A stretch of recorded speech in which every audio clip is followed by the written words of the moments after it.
اچھی تربیت بھی ہونا کمال ہے. صرف تعلیم ہو جائے تربیت نہ ہو تو پھر وہ تعلیم فائدہ نہیں دیتا. اور اگر تعلیم کے ساتھ تربیت اچھی ہے تو یقیناً وہ تعلیم انسان کو زمین سے اٹھا کر عرض ثریا تک پہنچا دیتا ہے, زمین سے اٹھا کر اسے اونچا مقام عطا فرما دیتا ہے. تربیت جب اچھی ہوتی ہے تو یقیناً انسان کا طریقہ اچھا ہوتا ہے. جب تربیت اچھی ہوتی ہے تو انسان کی سوچ اچھی ہوتی ہے. جب تربیت اچھی ہوتی ہے تو انسان کی فکر اچھی ہوتی ہے. جب تربیت اچھی ہوتی ہے تو انسان کی نگاہ اچھی ہوتی ہے. جب تربیت اچھی ہوتی ہے تو زبان اچھی ہوتی ہے. جب تربیت اچھی ہوتی ہے تو اس کا فعل و قول و فعل بہتر ہوتا ہے. اور جب وہ چلتا ہے تو اس چلنے سے اس کی تربیت کا اندازہ لگایا ہے. چلنے سے اس بچے کی تربیت کا اندازہ ہو جاتا ہے کہ یہ بچہ جب چل رہا ہے تو چل کر جب چلتے ہوئے دیکھا جائے تو اس کی تربیت کا اندازہ ہوتا ہے اس بچے کی تربیت کتنی اچھی ہوئی ہے. اللہ اکبر. تو بچوں کو بچپن سے ہی اچھی تربیت دیں گے تو انشاءاللہ بچوں کے اندر انقلاب پیدا ہوگا. وہ اپنی منزل کو پائے گا. وہ ایک دن بہتر انسان بن کر زمانے میں چھاتا ہوا نظر آئے گا. سرکار غوث اعظم جب سخت سفر باندھ کر اس قافلے کے ساتھ ہو لیتے ہیں جو قافلہ بغداد کو جا رہا تھا. ماں کی وصیت تھی, ماں کی نصیحت تھی, بیٹا عقل حلال اور صدق مقال کا دامن مت چھوڑنا. ماں بھی اپنے وقت کی ولی کاملہ ہے. ماں بھی اپنے وقت کی ولیہ ہے. اللہ اکبر.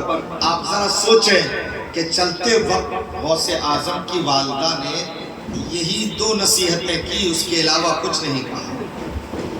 ہم اور آپ اگر اپنے بچے کو کچھ نصیحت کرتے ہیں, بچہ اسکول جاتا ہو,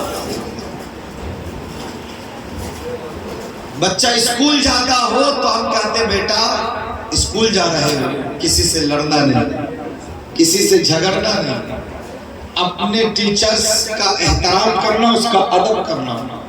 ہم بچوں کو یہی سمجھا کر اسکول بھیجتے ہیں, پڑھنے کے لیے بھیجتے ہیں. لیکن ماں نے اپنے بیٹے سے, سرکار غوث اعظم عبد القادر جیلانی سے یہ نہیں فرمایا بیٹا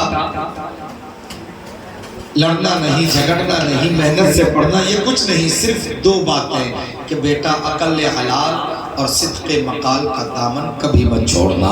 ہمیشہ سچ بولنا اور ہمیشہ حلال کھاتے رہنا. حرام کبھی مت کھانا.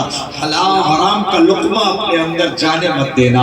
ماں نے یہ نصیحت کی تھی. آج ہم اپنے کمائی کا جائزہ لیں, ہم اپنے کاروبار کا جائزہ لیں, ہم اپنے کھان پان کا جائزہ لیں تو اللہ ماشاءاللہ اللہ جسے بچنے کی توفیق دے وہ حرام کے لقمے سے بچتا ہے, مگر اللہ ماشاءاللہ بچتا ہے. مگر میری سمجھ چاہت تک کام کر رہی ہے کہ 60% یعنی 60% یا 70% لوگ حرام خوری میں اترے ہوئے ہیں.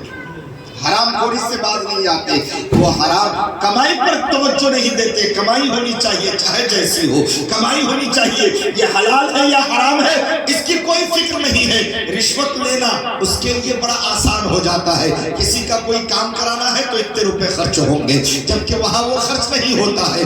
رشوت کے نام پر وہ مزدوری کرتا ہوتا ہے اور اسے یہ سمجھ نہیں آتی ہے کہ یہ حرام کا لقمہ ہے, یہ حرام کمائی ہے. ہم کھائیں گے تو ہمارے رگوں میں جو خون پیدا ہوگا وہ حرام کی کمائی سے پیدا ہوگا. ہمارے بچے اگر اس رقم کو کھائیں گے تو ہمارے بچوں کے رگوں میں جو خون ہوگا وہ اس حرام کی کمائی کے خوراک سے ہوگا. تو یاد رکھو کہ حرام کھانے سے اگر تم نے پرہیز نہ کیا تو تم نے رب کی نافرمانی کی, اور جب تم رب کی نافرمان ہو جاتے ہو تو اللہ بھی تمہارے بچوں کو تمہارا نافرمان بنا دے. بے شک حق ہے, حق ہے, حق ہے. کیونکہ تم نے حرام کمائی سے پرورش کی نا, تو وجہ یہی ہے کہ تم نافرمان ہوئے رب کے. تو حرام کمائی کی پرورش سے جو پلا جس کو کھلایا گیا تو وہ کیسے تمہارا فرما بردار ہو سکتا ہے؟ وہ آگے چل کے تو آنکھیں چڑھائے گا, وہ آگے چل کے تو دغا دے گا, وہ آگے چل کے تمہاری محبتوں کو اپنے پیروں تلے کچل کر تمہیں رونتا ہوا نکل جائے گا, کیونکہ تم نے حرام کی کمائی کمائی سے اس کی پرورش کی تھی. خدا را حرام کی کمائی سے بچو, اپنے بچوں کی پرورش حلال کمائی کے ذریعے سے کرو. تھوڑے سے میں آپ گزارا کر لو, اللہ جتنا دے اتنی بھی ہی گزارا کر لو, اور اللہ کا شکر ادا کرو, اللہ کا شکر ادا کرو. آپ شکر تو ادا کر کے دیکھو, اس تھوڑے سے میں اللہ اتنی لذت عطا فرما دے گا, اتنی لذت عطا فرما دے گا کہ پھر آپ کا دل زیادہ کی خواہش نہیں کرے گا, کیونکہ اس میں لذت اتنی ہوگی کہ آپ کا دل اور آپ کا ایمان کہے گا یا اللہ تیرا شکر ہے کہ تو نے مجھے اچھا رکھا ہے اور تو نے مجھے لذت عطا فرما دی. سبحان اللہ. نعرہ تکبیر, نعرہ رسالت, نعرہ غوث, مسلک اعلی حضرت, مسلک اعلی حضرت, نعرہ حیدری. سبحان اللہ. زندہ باد, زندہ باد. تو خدا را اپنی کمائی پر بھی توجہ کیا, اپنی کمائی پر توجہ کریں. تھوڑا آگے آ جاؤ بیٹے, آ جاؤ تھوڑا